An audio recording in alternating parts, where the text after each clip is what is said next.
shtetet pavarura, Kosova ka pasur batica dhe zbatica në reporterët gazetarët pa kufi, në organizatën e gazetarëve pa kufi, renditet e 84-ta në vitin 2026. Pra është ngritur nga renditja e mëhershme, e 99-ta, në 2019 ka qenë 75-ta. Tash, nëse flasim për te shifrave, për te renditjeve, mesazhi është se Kosova nuk është vend i keq krahasuar me shtetet e tjera. Por asgjë s'bën të mirret si e mirëqenë, dhe është me rëndësi që ju të vazhdoni punën tuaj. Ne, Franca, jemi të kënaqur që t'ju ofrojmë mbështetje dhe Kosovës dhe shteteve të tjera në botë. Në Ballkan, specifikisht, kemi pasur një iniciativë regionale e cila quhet Horizonti i Përbashkët, me shtylla të ndryshme të projektit dhe hap një projekt i radhës është një fushat që do të niset nga Instituti Francez në Paris dhe do të përcillet nga institutet në shtetet e ndryshme me një slogan shumë të thjeshtë, i cili është ky këtu: 2+2 bëjmë 5. E mendoj që është një mënyrë shumë e mirë se çka do me thonë informacioni i rrajshëm.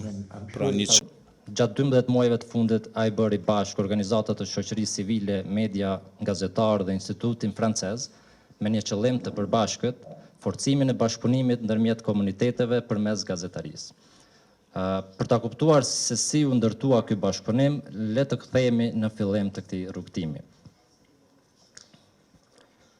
Gjithçka nisi nga një realitet që e njohim mirë. Mediat në gjuhën shqipe dhe ato në gjuhën serbe shpesh funksionojnë në hapësira të ndryshme informative. Ndërkohë, sfidat janë të përbashkëta. Dezinformimi, gjuaurrëtitjes, rënja e besimit në informacion dhe transformimi digjital i prekin të gjithë. Përgjigja që ofroi ky projekt është bashkëpunimi, dialogu, mësimi i gjuhëve dhe gazeteria e ndërtuar së bashku. Për një diskutim tjetër, do të fokusohem natyrisht në atë që gazetarët kanë si shqetësime në punën e tyre edhe me temën kryesore të diskutimit që është qëndrueshmëria financiare e mediave dhe rruga përpara.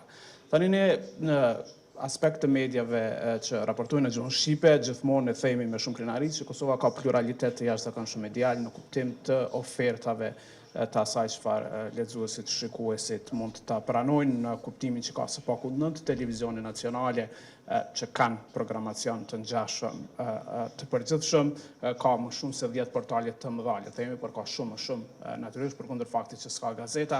Në momentin që s'mund të bëjmë gazetari të pavarur, unë ju them të gjithëve, unë s'vazhdoj, qofse s'mund të punoj e pavarur, s'mund të vazhdoj. Pra, nuk mund të ketë ndikim askush dhe do të mundohem të flas shkurt që të mos e zgjas shumë dhe të flas për problemet që redaksit në gjuhën serbe i kanë. Unë po e përdori fjalën redaksi të vogla dhe stilin e medias guerile.